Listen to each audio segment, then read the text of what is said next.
Mateus 15:15. Pedro tomou a palavra e disse: explica-nos esta parábola. Jesus respondeu: Também vós ainda não entendeis? Não compreendeis que tudo que entra pela boca vai ao estômago e depois é evacuado na fossa?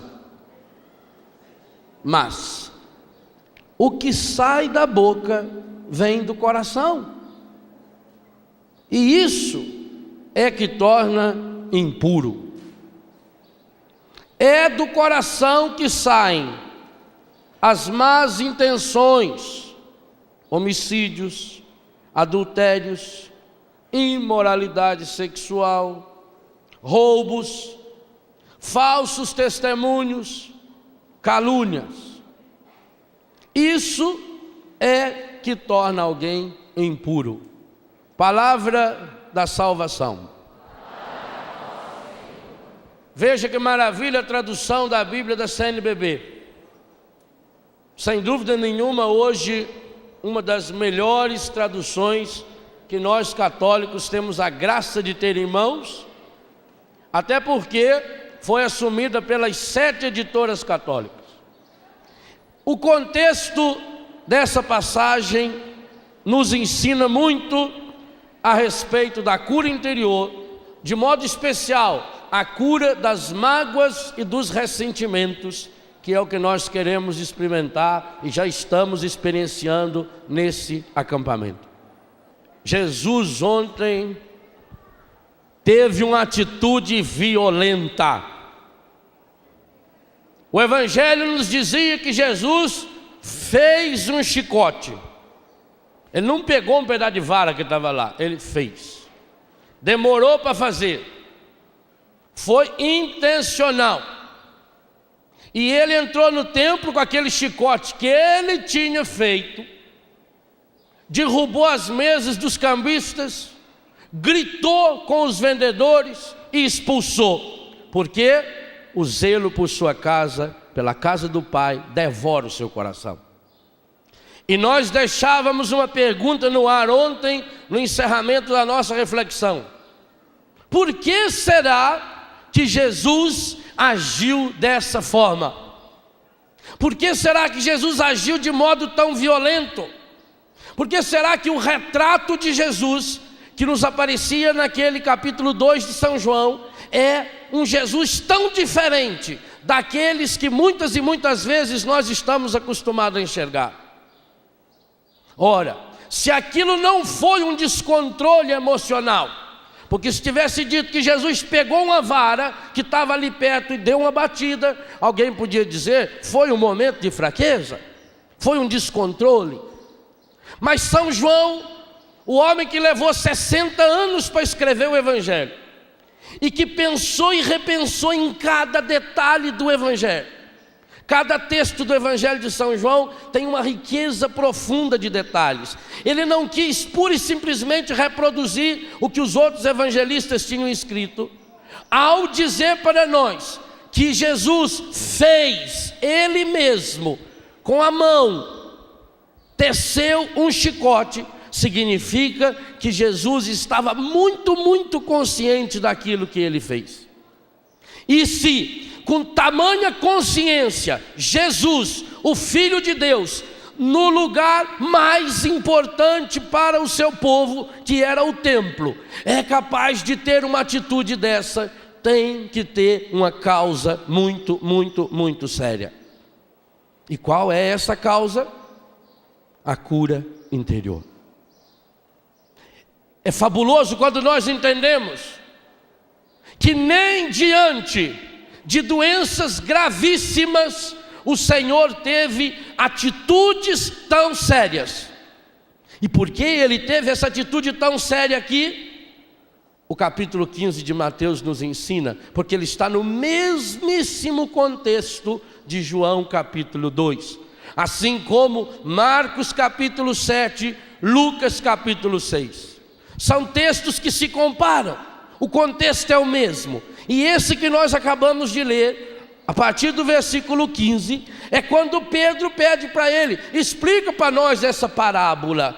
Que parábola? Jesus estava dizendo: o ser humano pode comer o que bem entender, o que torna o ser humano impuro não é aquilo que ele come. Por quê? Porque os fariseus viviam da aparência. O capítulo 15 começa a dizer que os fariseus e os escribas dirigiram-se a Jesus, versículo 1 e 2, perguntando: por que os seus discípulos desobedecem às tradições dos antigos? Por que não lavam as mãos quando vão comer? Eles estavam preocupados com normas aparentes. Jesus disse: isso não tem importância, porque o que você come entra pela boca. E olha o realismo da tradução da Bíblia da CNBB. Tanto que quando eu li, muitos de vocês fizeram um ar de riso, achando que a tradução era minha. Não foi? Eu também sei ler alguns pensamentos, mas não é minha não. O que eu li é tradução ipsis literis, do jeito que está escrito aqui na tradução da Bíblia CNBB. Tudo que entra pela boca vai ao estômago e depois é evacuado na fossa. Quer tradução mais explícita? Eu não vou dar também, nem tanto. Vai lá no dicionário e olha o que é evacuar. Fazer cocô. Comeu, entrou na boca, vai embora. Por isso que quando a gente come uma coisa estragada, mas o que contamina o ser humano não é aquilo que está na aparência, é aquilo que vem do coração. Interessante, os discípulos chegaram para Jesus e falaram assim, versículo 12, é bonito: sabes que os fariseus ficaram indignados ao ouvir suas palavras? O senhor soube que os fariseus ficaram muito chateados com o Senhor? Jesus respondeu: qual é a profissão do Pai? Toda planta que não foi plantada pelo meu Pai será arrancada. Deixai-os. São cegos guiando cegos. Ora, se um cego guia outro cego, os dois caem no buraco. E aí que Pedro falou: Senhor, se a coisa é tão séria assim, então nos ensina, nos explica essa parábola. Aí nós entendemos por que Jesus foi tão violento, por que ele tem atitudes tão determinadas. Fez o chicote, derrubou as mesas, brigou, gritou, espalhou pelo chão as coisas, porque trata-se de salvar o ser humano. A cura interior não é um momento, e o Padre Jonas deixou isso bem claro hoje de manhã, não é um momento de emocionalismo barato. Ai, eu fiquei tão emocionado, ai, aquilo me tocou muito. A cura interior é uma oração de rebeldia, é uma oração de recusa, de rebeldia e recusa às ciladas do encardido. Por quê? Porque nós víamos na missa de ontem à noite, ele é o pai da mentira, ele é o senhor da inveja, ele é o autor do pecado, ele é o derrotado dos derrotados. Por quê? Pela inveja que ele tem do ser humano, ele quer jogar o ser humano no buraco. Então ele sabe que ele precisa contaminar o ser humano, mas que nós não nos contaminamos pelas coisas exteriores. nós nos contaminamos, diz Jesus. E essa é a gravidade, porque Jesus é tão violento. A partir de um coração ferido, um coração machucado, um coração que não ama, é fonte de desgraça, de sofrimento, de morte. A razão pela qual o mundo está vivendo, tudo o que está vivendo, a razão porque você sofre, a razão pela qual eu sofro, é que nós temos corações feridos e machucados. E o Senhor quer curar o nosso coração. Gente, o ministério da cura interior em Jesus é tão fundamental, que é o único ministério que Ele realiza antes de nascer, no nascimento, depois de nascer, na infância e adolescência, na juventude, na idade adulta, na morte e depois da morte. Jesus tinha tanta pressa de curar o coração da humanidade, que antes de nascer, Ele já exerce o seu ministério. Quando Maria vai visitar Isabel, Jesus estava na barriga de Maria. Quando Maria chega na casa de Isabel, Isabel com toda a tristeza da sua vida, Isabel era senhora estéril, Isabel carregou anos e anos e anos de mágoas e ressentimentos, até mesmo contra Deus, porque não podia ter um filho. Mas essa criança que iria nos convidar ao arrependimento, é essa criança que hoje de manhã, na boca do Padre Jonas, nos convidava ao arrependimento. Essa criança não poderia nascer com mágoas, essa criança não poderia herdar da mãe os ressentimentos, pois Jesus Cristo, da barriga da mãe, Ele cura João Batista na barriga da mãe dele.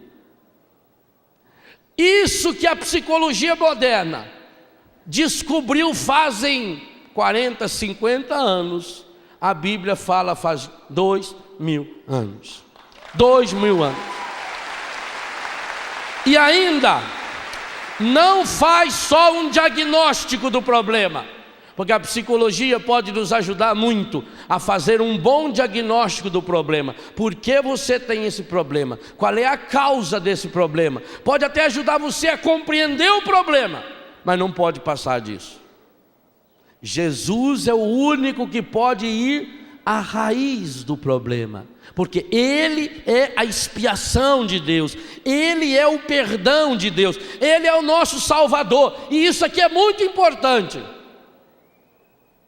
Quando o Vaticano fez uma séria advertência à teologia da libertação, ele o fez porque muitas e muitas vezes os chamados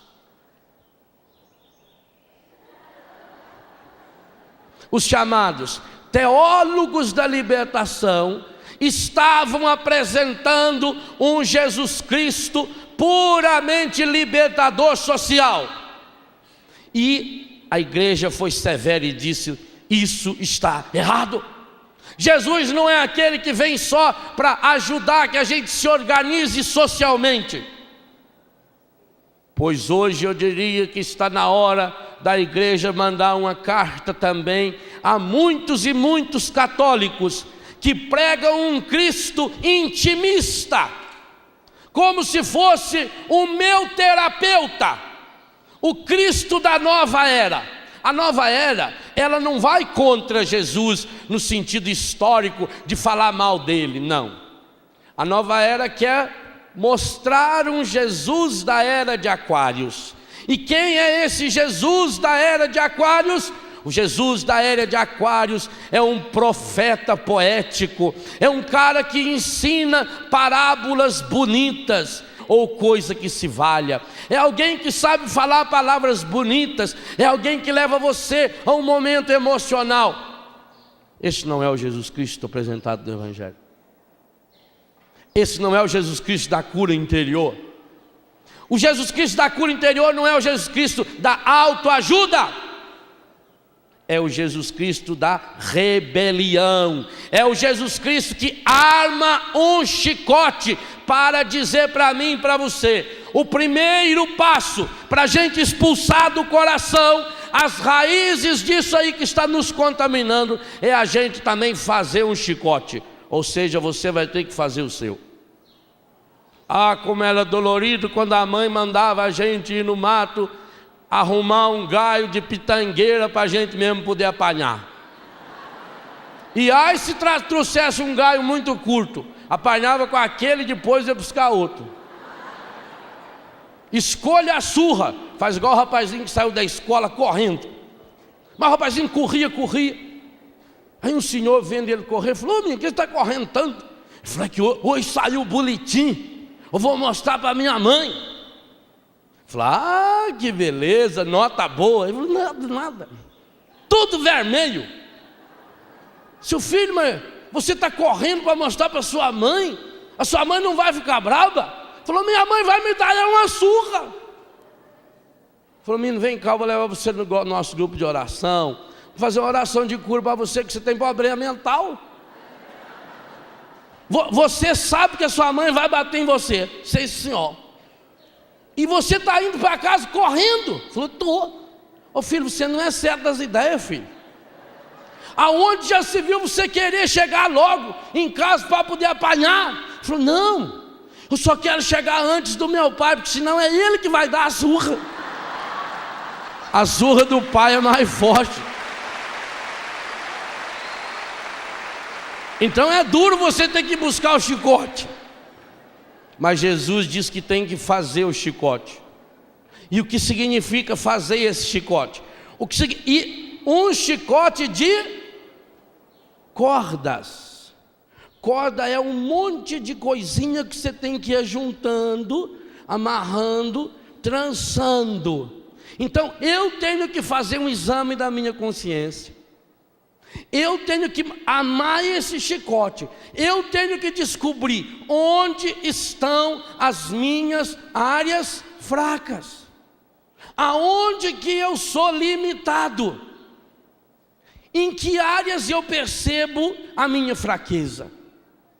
Porque quantas e quantas vezes, quando nós falamos em santidade, a pessoa logo pensa: não, para ser santo a gente tem que ir morar num mosteiro, para ser santo a gente tem que morar num Carmelo, para ser santo a gente tem que sair do mundo. Por que a gente escuta tanto essa expressão? Quando eu estava no mundo, é preciso sair do mundo. Porque no dia a dia a gente já descobre uma coisa: é muito fácil você ser santo sozinho. Agora, ser santo convivendo com determinadas pessoas, ser santo na minha casa, ser santo morando ao lado daquele vizinho, ser santo tendo a sogra que eu tenho. Ah, padre, o senhor fala bonito, Padre Jonas fala bonito. Eu queria ver se o senhor tivesse uma sogra igual a minha. E a sogra deve estar dizendo: eu queria ver. Ela vai no outro padre: queria ver, padre, se o senhor tivesse uma nora igual a mim. Então eu preciso fazer um diagnóstico. Quais as áreas da minha vida que eu sou fraco? Isso é duro. Por que os fariseus ficaram brabinhos com Jesus? Porque tem que tirar a máscara, porque tem que reconhecer. O arrependimento, esse primeiro passo da cura interior, ele é muito dolorido. Não é fácil. Gente, essa frase a gente tinha que escrever e espalhar. Eu queria que fizessem camisetas escrito: não é fácil. Cartazes escrevendo: não é fácil. Eu tenho muito medo, desde que Deus me chamou ao Ministério de Cura Interior, e fazem muitos anos, só na escrita já tem 12 ou 13 anos, que eu venho escrevendo livros sobre cura interior. Eu tenho muito medo de as pessoas confundirem cura interior com autoajuda, com coisa mágica, como uma moça que entrou numa livraria e lá viu seção de autoajuda. Aí ela viu um livro que ela pegou com as 4 mãos na hora. Tão impressionado ficou. O livro tinha o título: Resolva todos os seus problemas. Que maravilha! Ela pegou o livro, estava com ele já para levar para pagar, e perguntou para o vendedor: escuta, fala a verdade, você já leu esse livro? Ele falou: li. É bom? Eu falei: é bom. O vendedor vai falar que é ruim? É verdade que ele resolve todos os meus problemas? Ele disse: bem, eu vou ser honesto com você. Eu não diria que ele resolve todos os seus problemas, mas eu diria que ele resolve a metade dos seus problemas. Eu falei: então me dê 2, por favor. Eu tenho medo que as pessoas comecem a comprar 2 livros meus por vez, porque já que um resolve só a metade dos problemas, eu vou levar 2. Não. Eu tenho muito medo das pessoas confundirem cura interior com preguiça espiritual.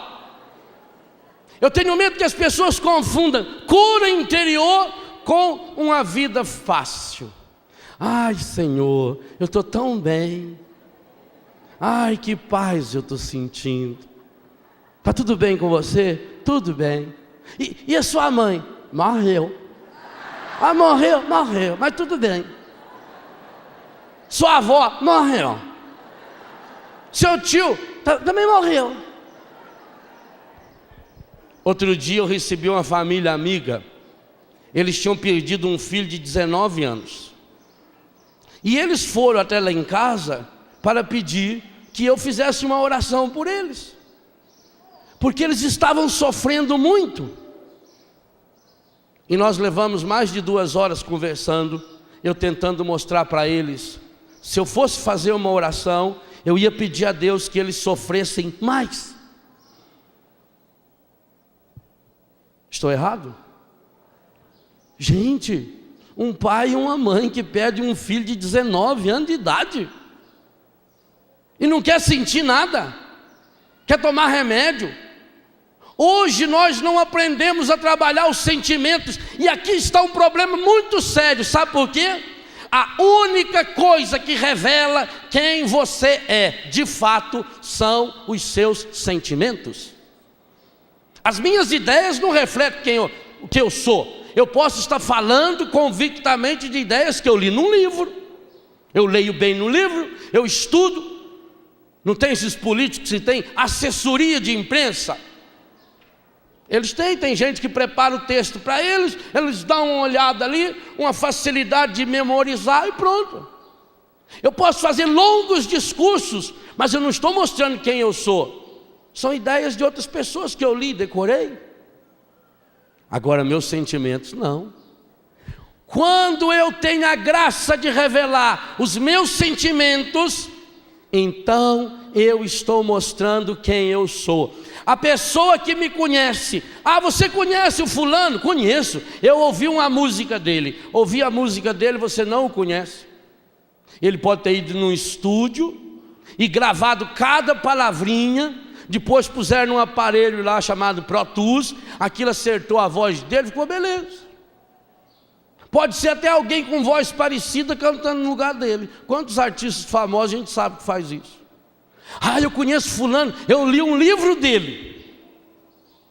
Talvez o livro não seja dele, porque se você copiar o livro de alguém, você vai preso. Direitos autorais. Agora, se você copiar de vários autores, você ganha diploma de doutor, porque você fez uma ampla pesquisa, fez um trabalho de pesquisa. Então você copia de uma porção de autor. Olha que livro, olha uma tese, 600 páginas, olha que coisa, um homem muito sábio. Mas eu não conheço a pessoa. Sabe como é que eu conheço a pessoa? Quando eu tenho a graça de partilhar os seus sentimentos. Porque no sentimento a gente não tem como fingir.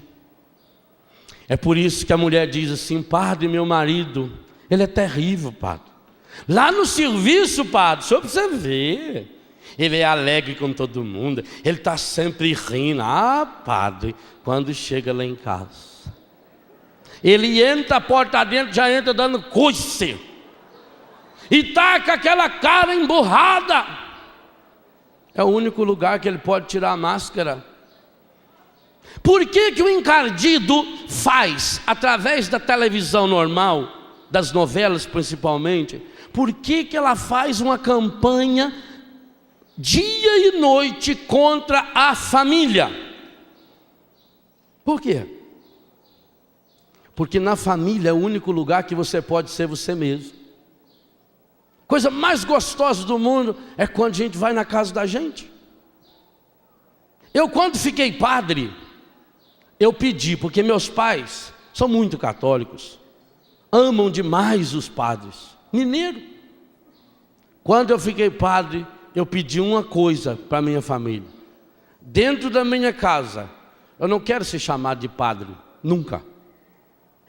Antes de eu ser padre para os outros, eu sou filho do Quinzinho e da Nazaré.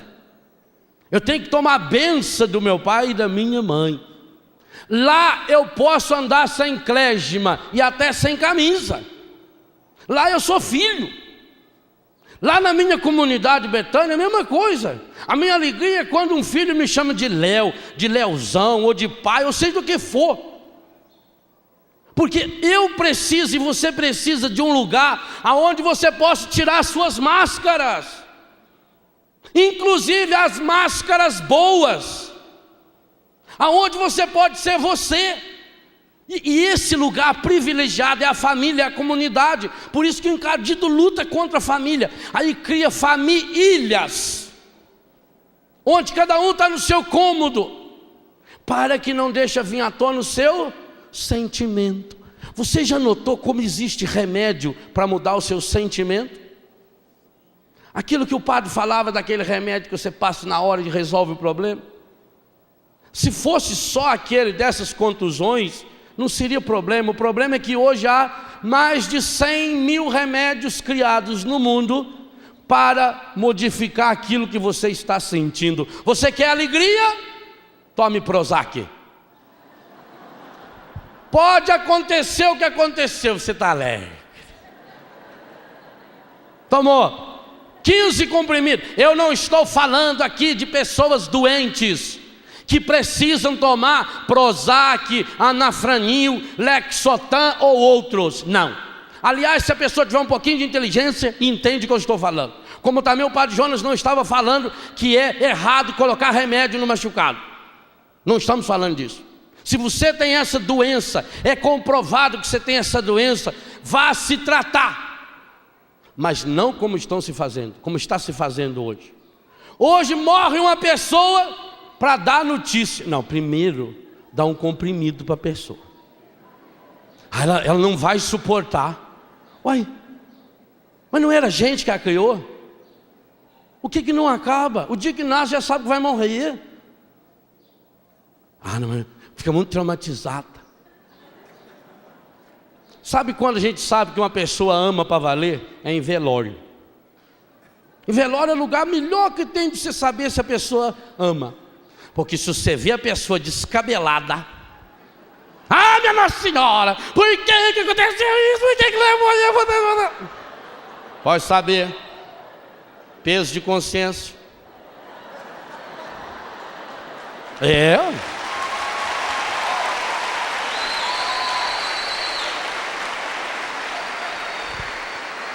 Aí você vê que você tem fé.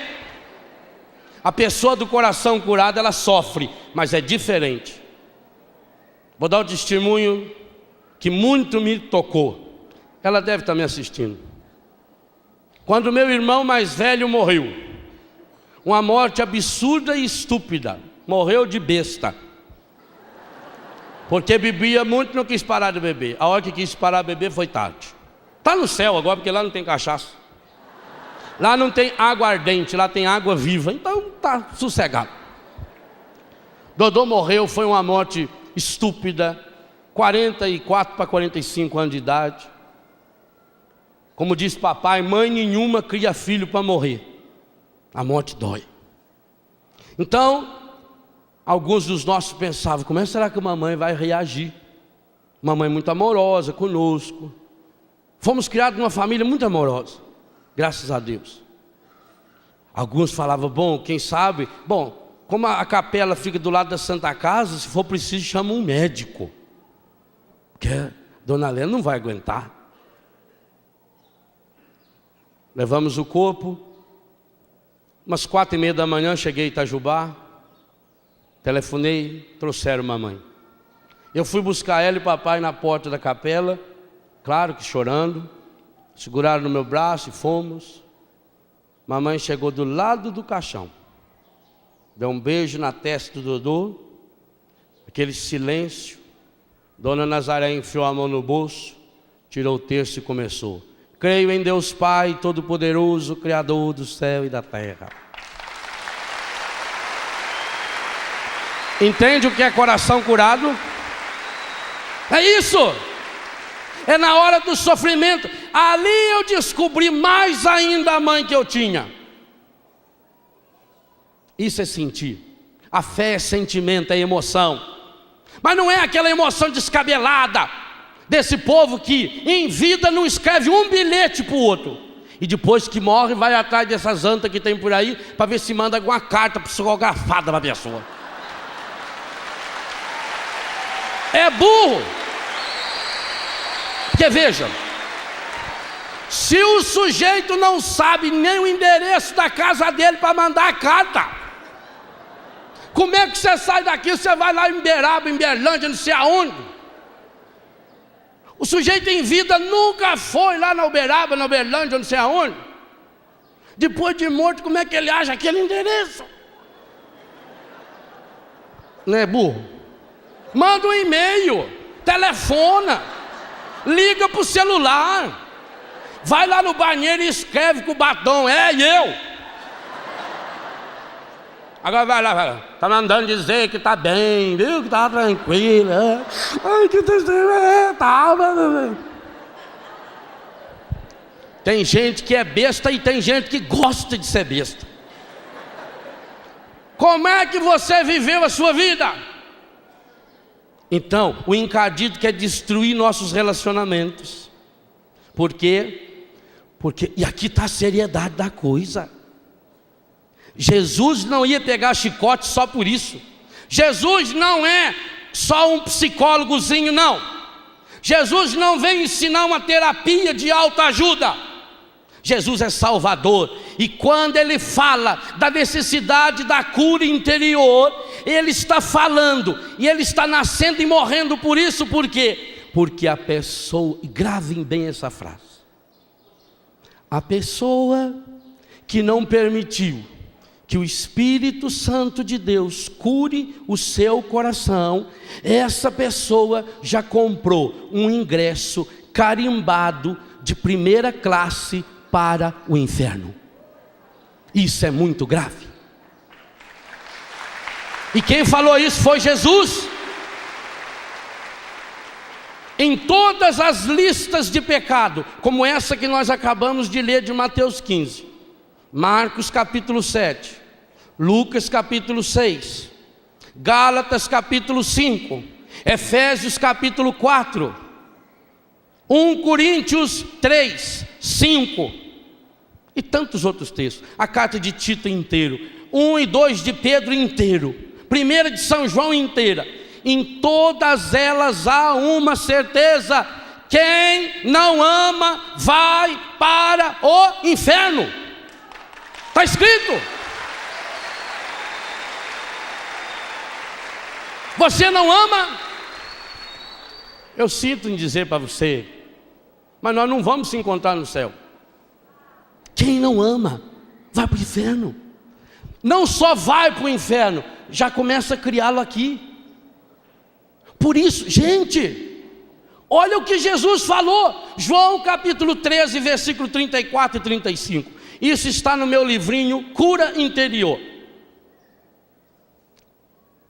João 13, 34 e 35. Nisto saberá o mundo que vocês são meus, se viverem o amor.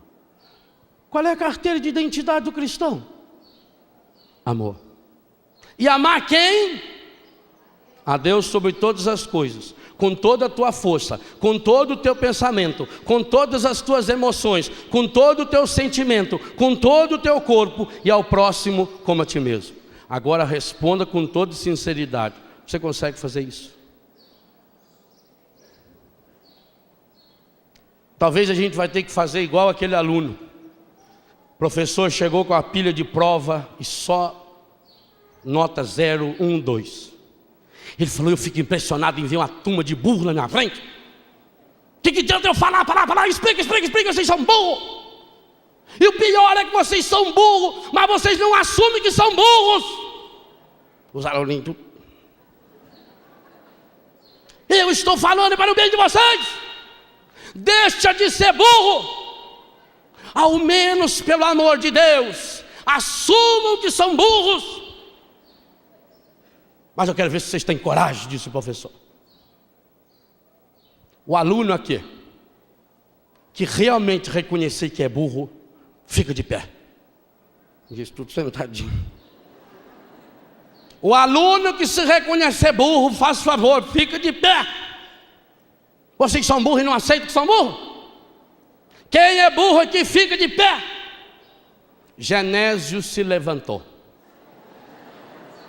O professor falou: muito bem, Genésio. Ao menos você reconheceu que é burro. Genésio, meu filho, o que levou você a reconhecer que é burro? Ele falou: dó. Dó? Falou: e aí, eu não acho que eu sou burro não, mas eu fiquei com dó de ver o senhor sozinho em pé aí. Aí eu levantei.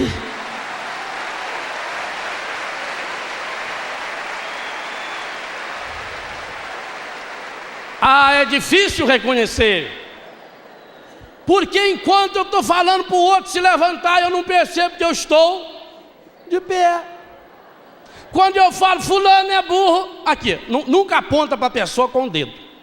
Quando você faz assim, ó, tem um para a pessoa, um para Deus e 3 para você. Quando for apontar, faz assim, ó. Porque o problema está no outro. Então, honesto e sinceramente falando, você vive esse amor que Jesus fala? Eu não vivo. Eu luto muito. Gente, eu confesso a vocês, tem dia que é difícil para mim amar a mim mesmo. Tem dia que eu estou atrapalhado. Eu levanto, eu lavo a minha cara e eu tenho vontade de xingar eu. Eu entendo vocês que são casados. Porque viver com uma pessoa do outro, imagine se eu tenho dificuldade de viver comigo. Tenho. E diga a vocês, se eu não tivesse calo no meu joelho, eu não aguentaria viver comigo, porque eu sou uma merda. Se não é Deus, na sua misericórdia, um dia ter olhado para mim, o mundo ia me conhecer sim, mas por outras coisas. Eu sei disso. Então é muito difícil você reconhecer isso. Livro Corações Curados está escrito isso. A única coisa que impede você, que me impede de chegar a Deus, não são os nossos pecados. Porque dos nossos pecados Jesus morreu. A única coisa que nos impede de chegarmos a Deus é a máscara que nós colocamos, a casca que nós colocamos. Jesus disse: nisto o mundo vai saber que vocês me pertencem. Você é católico? Você é cristão? Sou católico. Vocês sabiam que 97% de todo fumante é católico? Tem um padre do Brasil que faz tese de comunicação, doutorado de comunicação na Alemanha, e o tema dele é cinema. Então, mas não cinema cristão. Ele foi ver e estudar nos filmes de todos os gêneros possíveis como é que o cinema fala de Deus. E ele foi obrigado, pelo estudo dele, a assistir uma série de filmes pornográficos. E ele assistiu. E uma das coisas que mais deixou esse homem triste foi que em praticamente todo todo filme pornográfico aparece numa parede um crucifixo. Mas isso é um absurdo? Não. Isso é um retrato do nosso cristianismo fajuto. Isso é um retrato do nosso cristianismo que não nos compromete. O mundo tem muitos heróis. Fulano recebeu o prêmio porque ele dominou não sei quem. Fulano é um grande herói porque ele dominou. O maior herói que existe no mundo, e é o único que entra no céu, é aquele que pela força do Espírito Santo aprende a dominar-se a si mesmo. É muito fácil eu dominar nos outros, é muito fácil eu mandar os outros. Eu quero encontrar alguém que manda em si mesmo, e o único jeito de mandar a si mesmo tem um exemplo para nós, é Maria de Nazaré. Ela conseguiu mandar em si mesmo quando ela disse: eis aqui a serva do Senhor.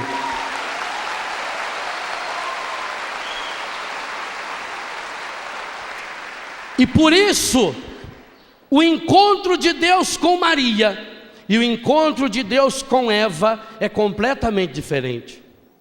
O encontro de Deus com Eva foi num paraíso, num lugar maravilhoso. O encontro de Deus com Maria foi numa casinha simples e pobre de Nazaré, de uma menina que estava fazendo os preparativos para o seu casamento. Eva tinha cometido pecado. Quando Deus dá a chance de Eva voltar do pecado, ela inventa uma desculpa. Maria não tinha pecado, mas falou para Deus que ela era fraca. Como é que isso vai fazer, Senhor? Eu não sei como. Eu não conheço homem algum. Eu sou muito fraca, Senhor. E aí Deus então achou a porta aberta para mudar a história da humanidade, porque achou um coração que foi exatamente o contrário do coração de Adão e Eva, embora os três tenham sido concebidos sem pecado.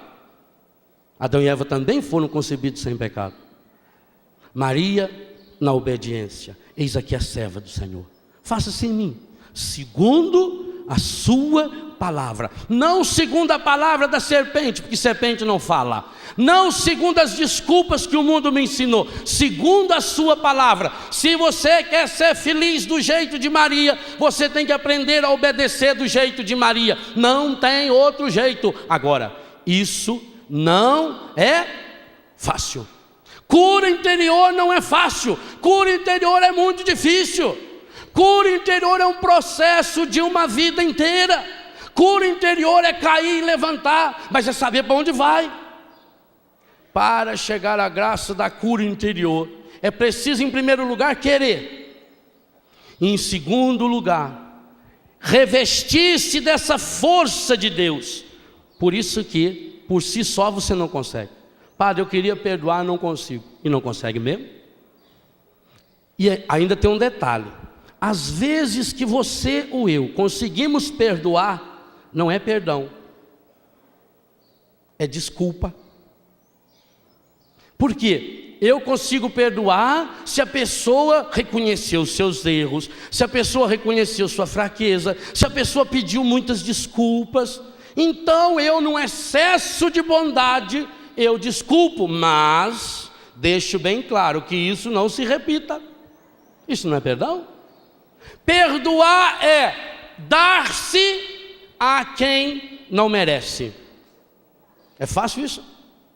Mais do que isso, perdoar é dar-se a quem não merece, acha que merece e ainda me ofende. É fácil? Pois perdoar é mais do que isso. É dar-se a quem não merece, acha que merece, me ofende e ainda fala mal de mim para os outros. É fácil?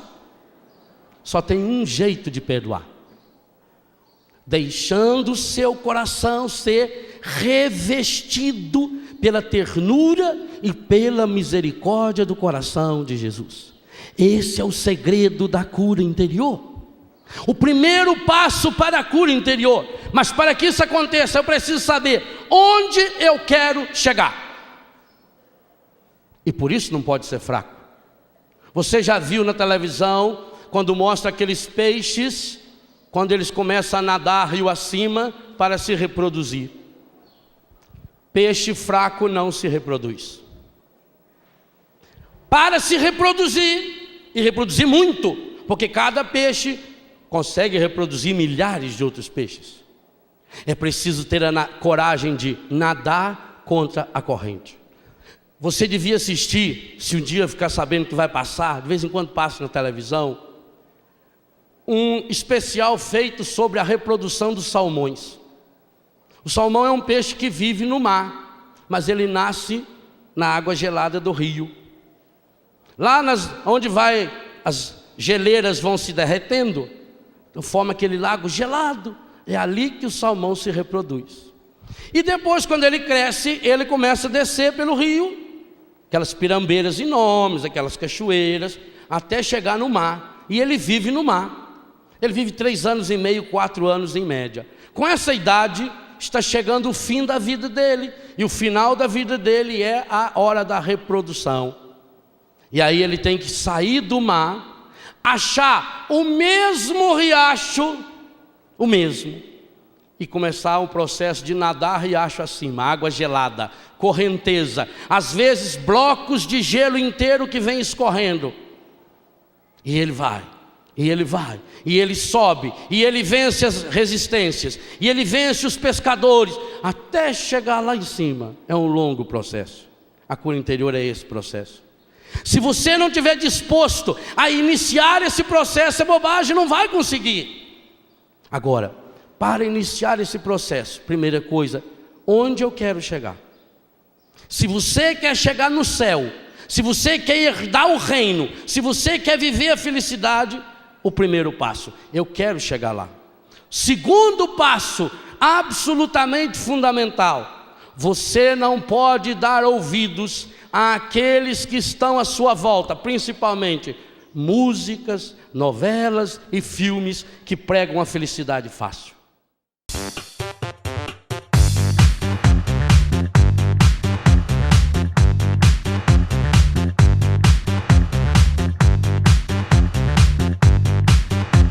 CançãoNovaPlay.com. Assine já!